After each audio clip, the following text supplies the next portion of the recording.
Kembali di Kompas Siang, Saudara. Bantuan sosial atau bansos menjadi topik hangat di debat terakhir pemilihan presiden 2024. Calon presiden nomor urut 3 Ganjar Pranowo dan calon presiden nomor urut 1 Anies Baswedan menyinggung penyalahgunaan bansos yang dikritik selama beberapa pekan terakhir.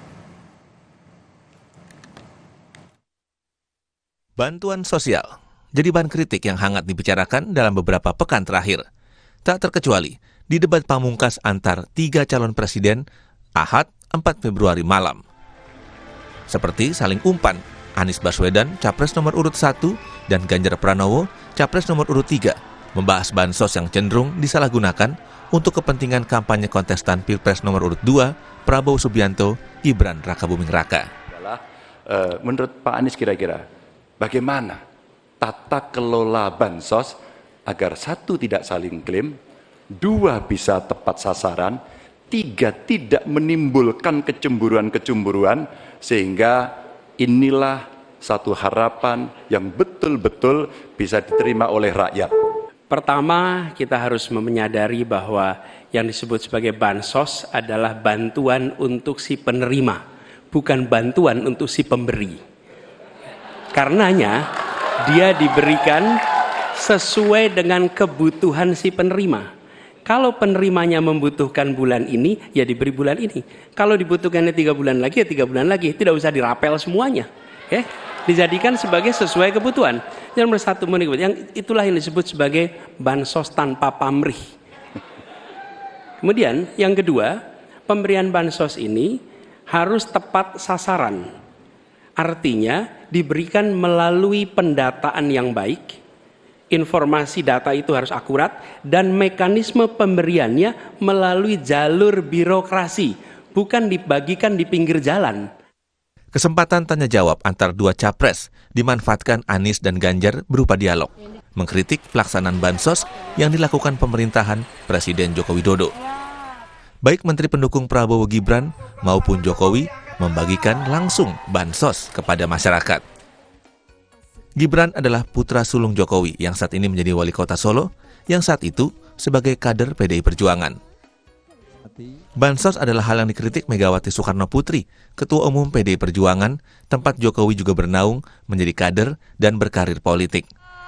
Karir Jokowi mulai dari wali kota Solo 2 periode, Gubernur DKI Jakarta hingga 2 periode Presiden Republik Indonesia. Jangan bohong. Ya nggak apa-apa, terima aja. Tapi nanti nyoblosnya jangan goyang loh. Siapa yang mau goyang? Ayo, siapa yang mau goyang? Lo orang bansos tuh ya uangnya rakyat Jangan lupa lo. Wah, kayaknya lu. Ini duitnya dari mana ya? Kan gitu loh.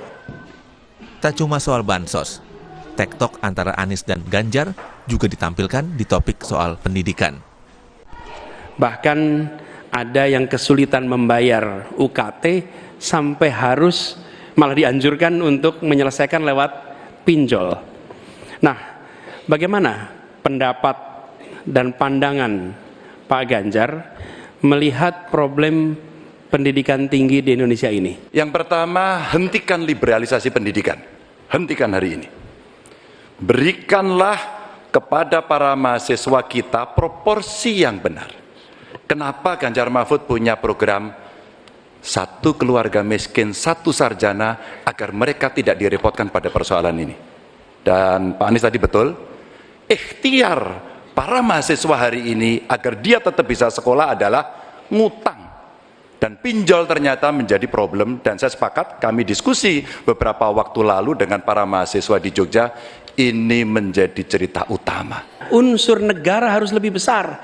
Negara ambil alih biaya itu, bukan justru malah dibebankan ke universitas. Menyindir kebijakan satu perguruan tinggi negeri yang mahasiswanya diminta membayar uang pembayaran ke kampus menggunakan pinjaman online. Kebetulan, yang sedang ramai dibicarakan adalah Institut Teknologi Bandung ITB, salah satu kampus ternama dan tempat kuliah Presiden pertama RI, Insinyur Soekarno. Apresiasi dan kerjasama antar 2 kontestan Pilpres sudah tampak sejak awal Januari. Di momen ulang tahun PDI Perjuangan 10 Januari lalu, Anies memuji Megawati, Ketua Umum PDIP yang mengusung Ganjar sebagai capres. Dan Ibu Mega itu penjaga demokrasi yang konsisten, yang berani. Jadi beliau tidak ingin ada pelanggaran-pelanggaran atas konstitusi, walaupun itu mungkin menguntungkan bagi partainya. Dan Ganjar berkali-kali di hadapan Mega di perayaan ulang tahun PDIP menyebutkan kata perubahan.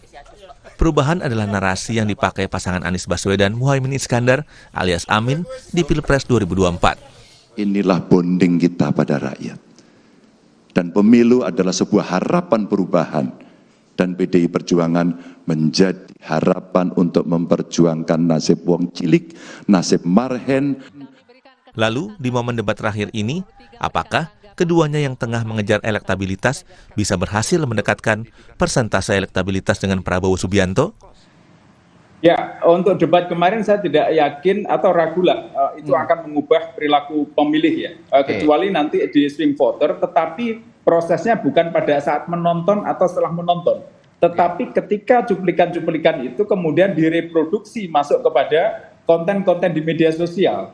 Nah, inilah yang kemudian kalau ada konten kreator yang bagus, kemudian akan bisa jadi adalah informasi yang bisa mempengaruhi swing voters atau undecided voters. Saya kira itu. Media sosial kini memang jadi hal yang jadi tren di kalangan pemilih, terutama pemilih muda dan menengah, alias generasi Z dan milenial atau Y, yang jumlahnya mencapai 57%. Tim Liputan Kompas TV.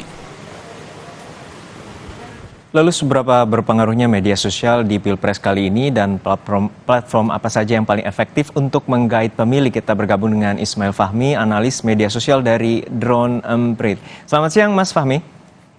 Selamat siang, Mas Juno. Ya, Mas Fahmi, ini terkait dengan debat Capres semalam dan juga kalau dari Harian Kompas melihatnya bahwa debat pamungkas ini Capres lebih berhati-hati dan juga ada upaya untuk menghindar dari sentimen negatif. Lalu seperti apa temuan Anda di media sosial terkait dengan sentimen negatif dan juga positif bagi para Capres? Ya, benar. Ada quote yang menarik dari netizen semalam itu, seperti kerja kelompok gitu ya. Jadi saking landainya, saking amannya, saking damainya itu debat semalam.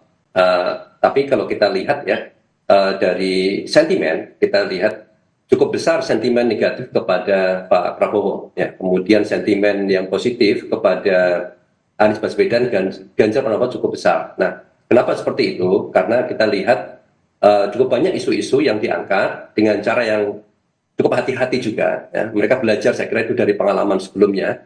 Kalau misalnya dengan cara terlalu keras, tegas menyerang ke Pak Prabowo, itu bisa menimbulkan sentimen yang negatif. Karena karakter orang Indonesia barangkali ya tidak suka debat yang terlalu keras, gitu, lebih suka model yang menghargai. Gitu. Jadi, tapi bagaimana pesan itu tetap disampaikan, misalnya terkait dengan biaya pendidikan, ada UKT, kemudian soal bansos itu. Mereka lakukan dengan cara tektokan antara Anies dan Ganjar. Dan itu menimbulkan sentimen yang positif bagi keduanya, sehingga sentimennya cukup positif, yang cukup besar bagi keduanya. Dan teknik ini sepertinya cukup berhasil, ya, karena tidak tampak di netizen itu seperti yang sebelum-sebelumnya, misalnya Anies dan Ganjar menyerang Prabowo gitu ya.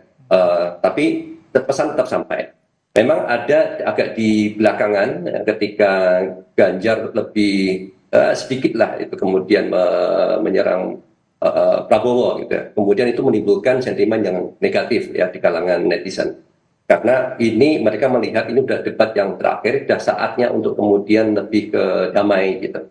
Dan saya perhatikan sebetulnya beberapa kali Pak Prabowo mencoba untuk memancing ya Anies dan Ganjar dengan memberikan pertanyaan bagaimana pendapat mereka ya atas program Pak Prabowo gitu.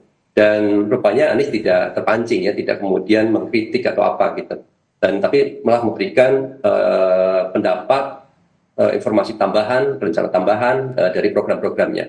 Dan ini yang kemudian tampak di akhir ya, di penutupan. Bagaimana masing-masing mencoba menutup debat itu, seri debat 1, 2, 3, sampai 5 dengan sesuatu yang sifatnya lebih menarik, ya, simpati. Ya. Terutama Pak Prabowo sudah menyampaikan ya di akhir itu permintaan maaf, ya, maaf kepada kedua kontestan yang lain, ya, capres yang lain, kemudian maaf kepada semuanya dan seterusnya. Dan ini sebetulnya menarik. Itu bagi masyarakat, mereka akan lupa gitu ya, perdebatan ketika misalnya esensi dalam debat itu kurang. Misalnya Pak Prabowo bisa tidak menjawab langsung pertanyaannya gitu, tapi bisa tertutup dengan permintaan maaf ini. Dan karakter di media sosial ya, misalnya kayak di TikTok gitu, itu kan sukanya dalam bentuk gambar ya, video-video yang pendek, dan itu sangat tepat ya untuk viralkan lagi, mengangkat lagi, memframing sebetulnya hal-hal yang kira-kira bisa menguntungkan paslonnya, sehingga konteksnya itu bisa lepas. Ya. Hal yang kira-kira negatif malah bisa jadi positif di sana. Kekurangan bisa menjadi kelebihan di sana. Gitu. Ya, kami juga bacakan dari analisis Anda bahwa ada volume percakapan pada saat debat berlangsung semalam dan juga ini dari berbagai platform dari Anies Baswedan 45%, lalu Prabowo Subianto 28% dan juga Ganjar Pranowo 27%. Lalu seperti apa sebenarnya dari volume percakapan ini dengan adanya platform di media sosial, Mas Fahmi? Nah, ini kita baru lihat dari Twitter ya. Twitter dari sekian banyak persentase volume percakapan, Anies yang paling banyak tadi ya, kemudian Prabowo dan Ganjar. Sentimennya memang seperti saya bilang tadi 86% itu positif buat Anies Baswedan, 72% positif buat Ganjar Pranowo, dan buat Prabowo hanya 43% yang positif. Lebih banyak negatifnya itu 48% gitu. Jadi ini kalau dilihat, karena kenapa bisa seperti itu? Ketika saya analisis lagi, para pendukung yang ada di media sosial khususnya Twitter memang lebih banyak dikuasai oleh pendukungnya Anies. Dan banyak juga mereka dari kalangan akun-akun yang netral, akun-akun sepak bola, akun stand-up komedian, dan akun-akun aktivis, itu banyak sekali mereka di media sosial Twitter ini. Dan cenderung yang mereka itu kritis. Nah, makanya dalam konteks debat yang sifatnya menunjukkan performance, kelihatan sebetulnya performance jawaban dari Pak Prabowo misalnya itu sangat kurang ya dibandingkan dengan yang lain, sehingga di media sosial Twitter jadinya sangat negatif. Tapi kalau kita lihat di media sosial yang lain seperti di TikTok itu bisa berbeda, karena TikTok itu bisa menampilkan hal-hal yang sifatnya potongan pendek dan lebih emosional ya, sentuhan-sentuhan emosional, permohonan maaf, menghormati gitu, terlepas dari esensi, itu bisa menimbulkan sentimen yang positif itu di TikTok. Dan kalau saya perhatikan di TikTok ini sudah cukup lama itu digarap ya oleh tim 02, sementara 01 itu awalnya agak mengabaikan, mungkin gitu belum masuk, lebih banyak di Twitter. Baru belakangan akhir Desember kemarin kan Anies live TikTok di situ. Dan itu sudah terlanjur begitu banyak potongan-potongan informasi yang sebelumnya itu disinformasi, informasi yang salah yang merugikan paslon mereka. Itu tidak ada challenge-nya, tidak ada counter-nya, sehingga sudah cukup lama pendapatnya itu kurang pas ya, tidak dapat pembanding gitu. Nah sekarang mencoba untuk masuk, mungkin agak telat, tetapi bisa better late than never barangkali gitu ya. Saya lihat mulai banyak ada kesadaran dari 01 dan 03 mulai masuk di TikTok, khususnya yang 01. Volume percakapan, volume postingan video ya terkait dengan 01 jauh lebih tinggi ya, lebih tinggi daripada 02 sekarang.